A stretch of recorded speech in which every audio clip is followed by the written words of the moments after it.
Welcome to Starbound, where every star tells a story. Today, a group of humans will come face to face with the worst our species has to offer. Trust me when I say this one will have you gripped all the way through to the end. Check if you're subscribed today, because if you're not, do it. It is totally free. But now, let's get into one of my favorite stories we've ever done. The Journal of Mechanics and Biology. The human brain is designed to run based on a set of complex backup systems. For example, all aspects of visual perception are not located in the same area. If you are to destroy one aspect of the visual system, they may be able to retain other aspects of that same system.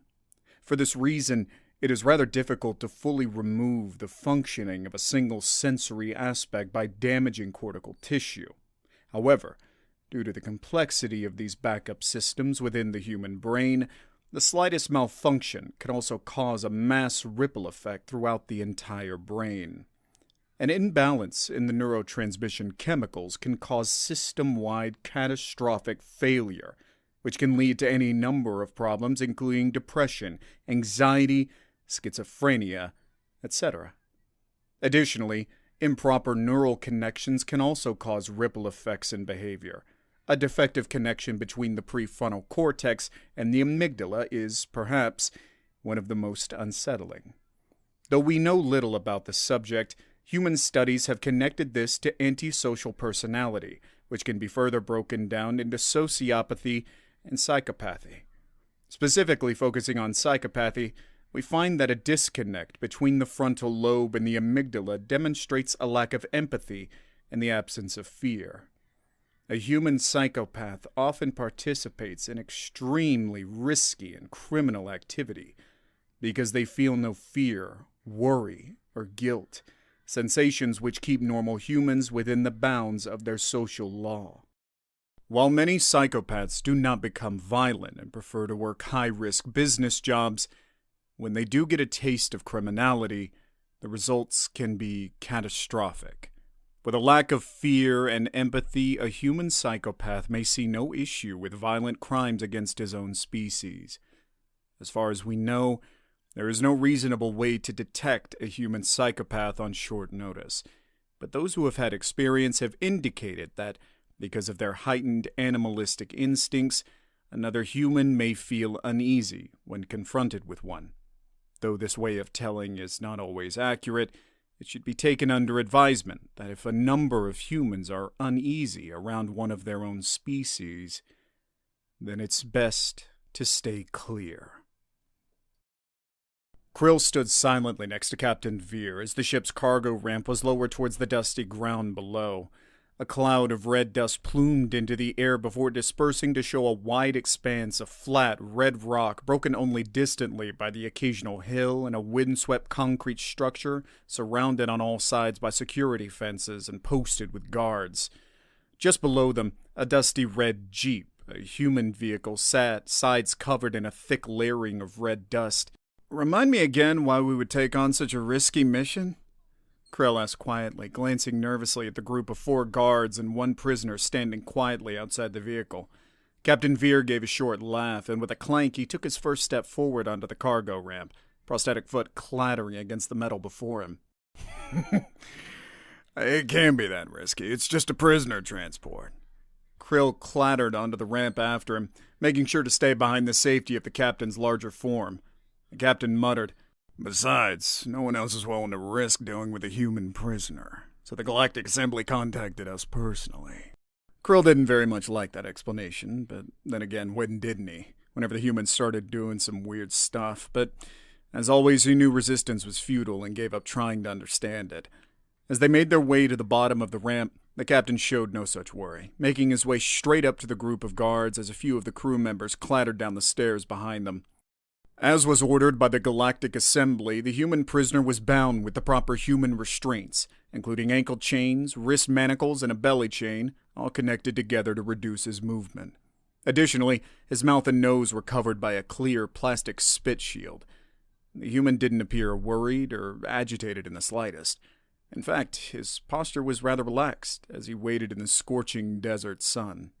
Odd, though, looking at the human guards, Krill noted the stiffness of their bodies and the watchfulness of their eyes.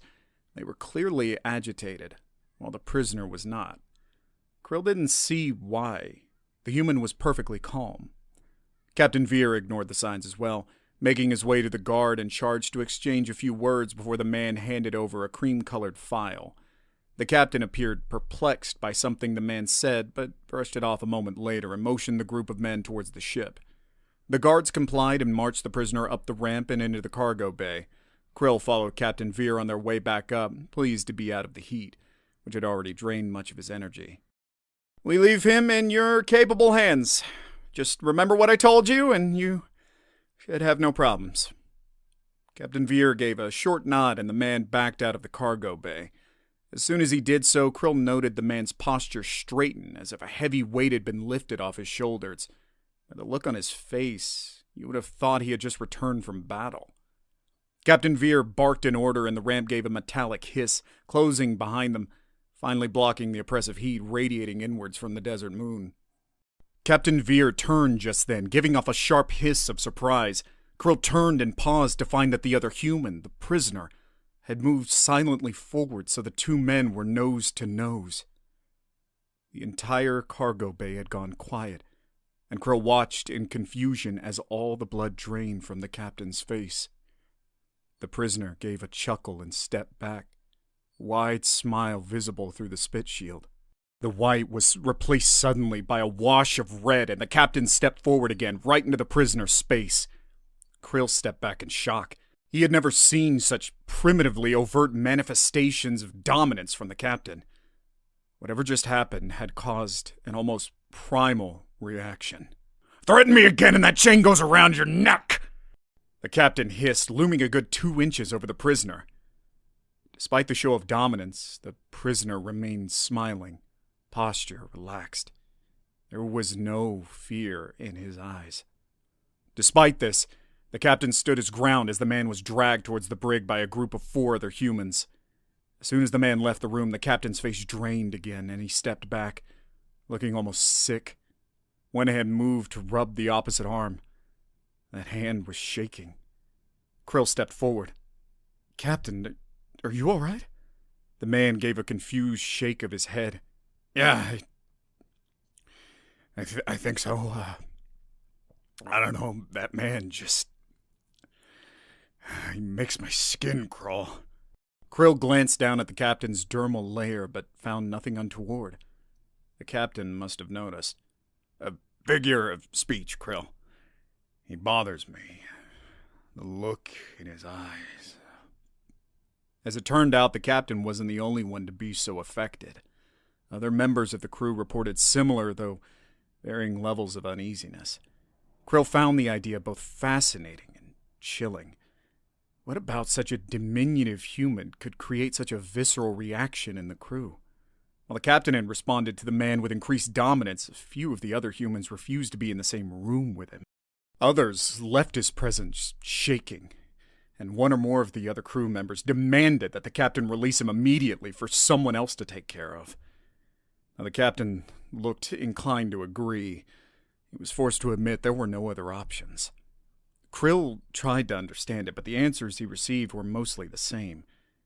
There was something about the prisoner that caused the other humans to respond as if they were in close proximity to one of their own Earth predators. As far as Krill knew, there wasn't much that could scare a human, but this was something altogether different. A few times he took to watching the prisoner through the cameras in his cell, but as far as Krill could tell, there was nothing so different about him. He seemed relatively calm and well-behaved for a human. He barely talked, and aside from his first interaction with the captain, he had not made any overtly dominant attempts. Chained only with the handcuffs, the human switched between sleeping and resting with his back to the floor, staring up at the ceiling. Once accompanying the captain to feed the prisoner, Krill learned just how unnerving the new human could be. The captain had just slid the tray through the bars when suddenly the man was right there. The captain took a step back in shock. The look on the other human's face was unnaturally focused. Eyes narrowed in concentration, mouth turned in a wide grin. "Good morning, Captain." The man began. The tone of his voice was pleasant enough, though Krill noted the same visceral reaction of the captain, whose mouth twitched in disgust, hands balling defensively into fists. He snapped, "What do you want?" "Oh, come now, Captain. I just wanted to make a friendly greeting to someone who has graciously taken care of me."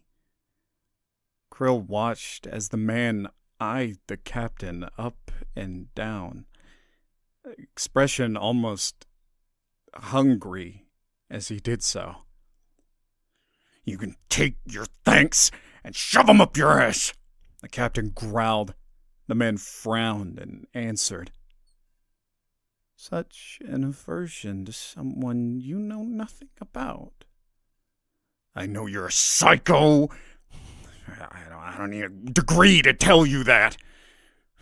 Come on, Krill," the captain snapped, marching them out into the hall and slamming the door behind them. Captain Veer must have seen the reaction on his face, for he stopped and gave a sigh.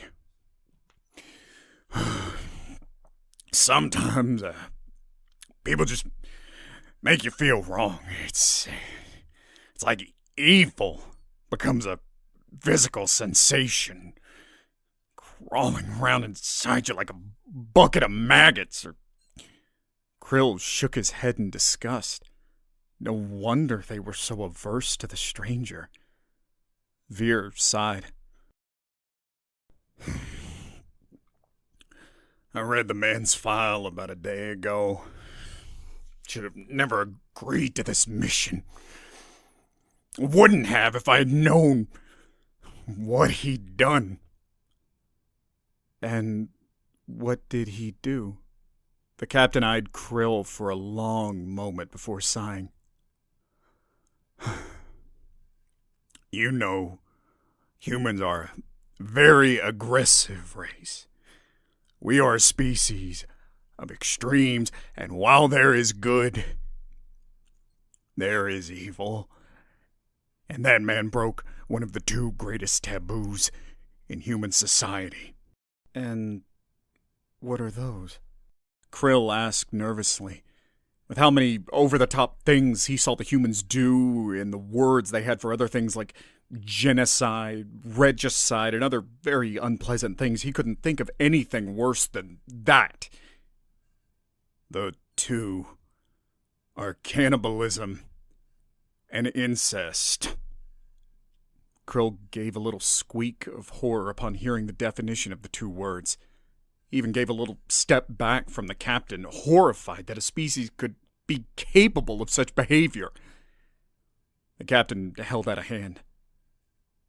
"I said it's a taboo, Krill. Meaning normal people are disgusted by it." Krill swallowed hard. "And which one did he do?" Veer gave a short hiss, but gave the answer. "When they caught him, they also found the remains of at least 5 separate people.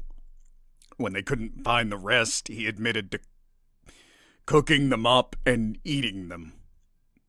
If Krill could have been sick, he would have." Psychopathy was a new word for Krill, and he quickly learned the meaning just a day out from the last station, when accompanying the captain to move the prisoner. Despite their distrust, they shouldn't have grown so complacent. They should have left on the proper restraints. Instead, they had chained him by one hand to the bars while they cleared his cell. The captain was replacing the bedding when it happened. A loud snap and a roar of pain. Krill turned to find that the prisoner rushing towards him, one of his hands had been mangled beyond recognition. The man had broken his own thumb in order to slip it from the cuffs.